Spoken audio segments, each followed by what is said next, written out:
You're about to meet two people. They started in the exact same position, same education, same network, same starting capital, same opportunities walking through the same doors. But 10 years later, one of them is broke, and the other is genuinely wealthy. The broke one is smarter. Seriously, higher IQ, better grades, reads more books, understands probability theory. Yet somehow, the less intelligent one built real wealth while the smart one is still trading time for money, stressed about his savings account, and wondering why intelligence didn't pay off.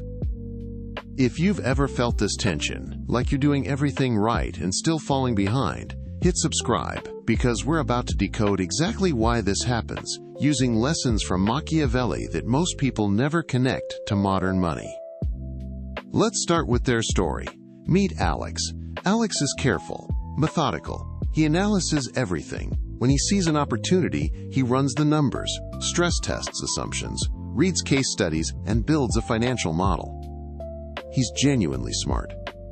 He understands compound interest better than most people understand their own names.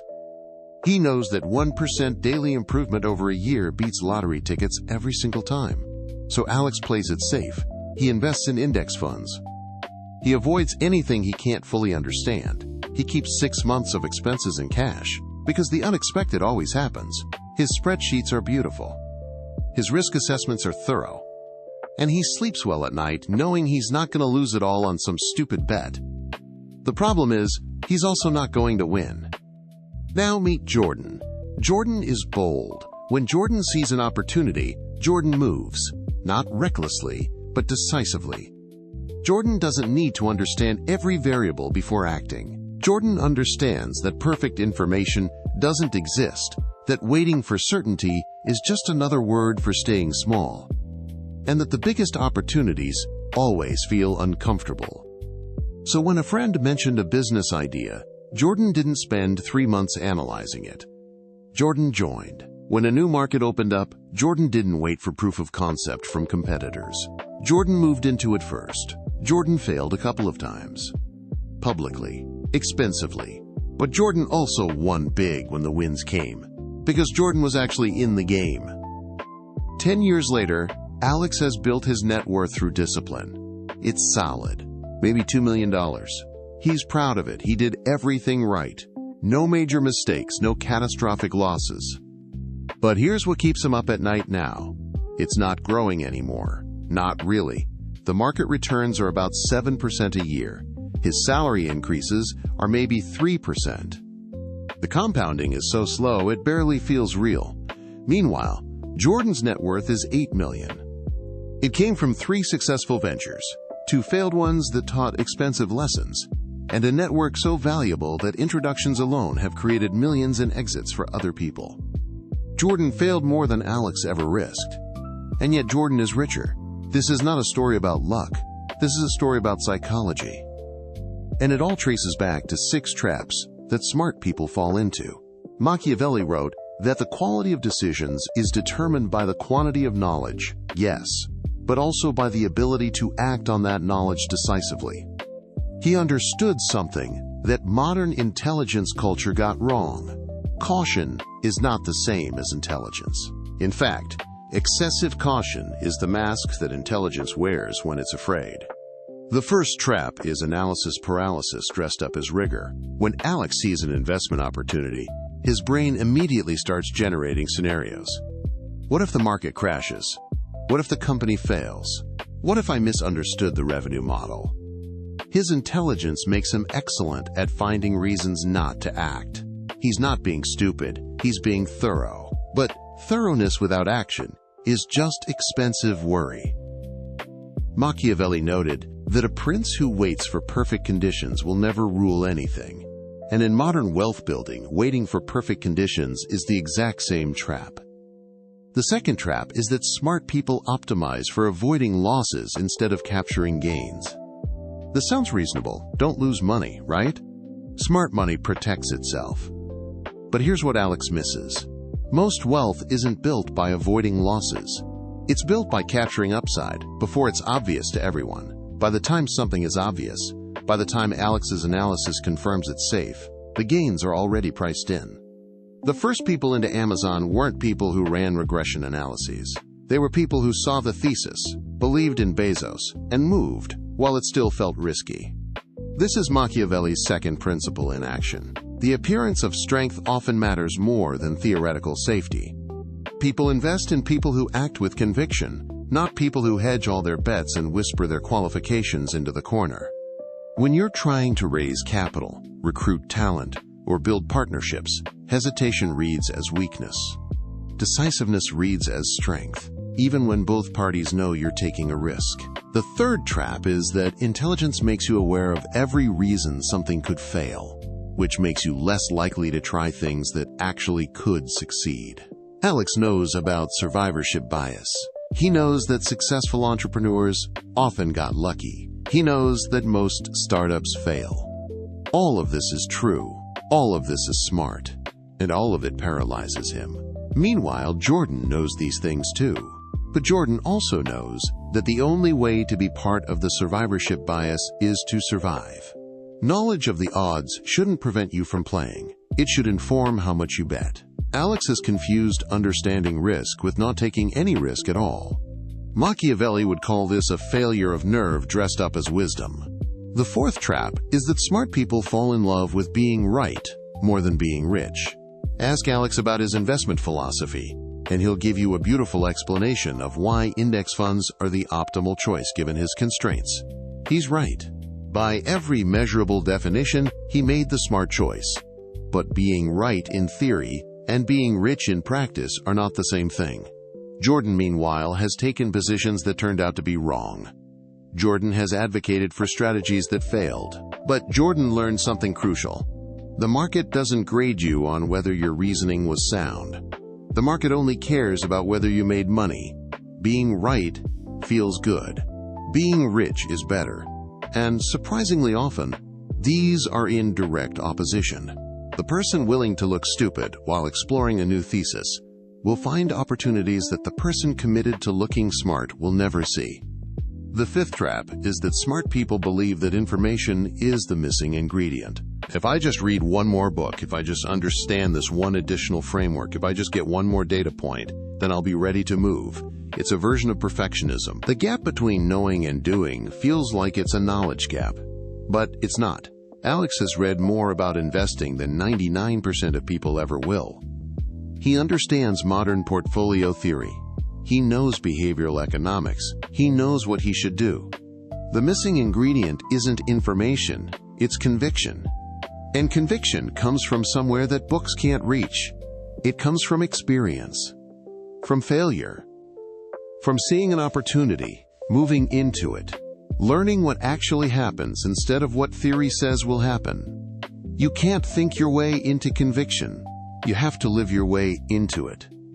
Machiavelli understood that a leader learns through doing, not through endless study. The same is true for building wealth. The sixth and final trap is that smart people systematically underestimate how much of wealth building is about relationships and positioning, and overestimate how much it's about optimization and analysis. Alex spends his energy on optimizing his portfolio allocation. He's got his factors perfectly balanced. He's trying to extract an extra 0.25% of return through superior analysis. Meanwhile, Jordan spends energy on relationships, getting coffee with interesting people, making introductions between people who could help each other, building a reputation for being someone who actually does things, not just talks about them. When opportunities come up, and they always do, who gets called first? The person known for being smart, or the person known for making things happen? The person known for analyzing carefully, or the person known for saying yes? Here's the part Alex's intelligence makes him miss. Most of the wealth building at higher levels isn't about market timing or asset allocation anymore. It's about access. It's about being in the room. It's about knowing people who know things. And those advantages don't go to the person with the best analytical framework. They go to the person known for being decisive and reliable. So what do you actually do about this? Because now you understand the trap. But understanding isn't the same as changing. If you're nodding along and thinking about how this describes you, hit like right now, because what comes next is actually useful. The first action tool is to separate the decision into two phases. Phase 1. Gather your information, but set a hard deadline. You get 2 weeks. 2 months. Whatever's reasonable. Not until you feel certain. Just a real deadline. Phase 2. Make a decision at that deadline, even if you still feel uncertain. You're not trying to eliminate uncertainty. You're trying to make a decision under uncertainty, which is the actual skill that creates wealth. This is what Jordan does naturally. Alex, left to his own devices, would keep gathering information forever. Setting a deadline forces action. It forces you to work with incomplete information, which is the closest thing to actual reality that exists. Once you've made your decision, commit to it fully for a defined period. 6 months. A year. Whatever makes sense. No second guessing. No optimization. Just execution. The second action tool is to start making a list of bold moves you've avoided that are actually reasonable. Not insane risks. Reasonable ones. Starting a side business. Taking on a more visible role. Moving to a new city for an opportunity. Investing in something that you understand but that feels uncomfortable. Reaching out to someone who could help you but who intimidates you. Most of the items on that list are blocked by the same thing. You're waiting to feel ready.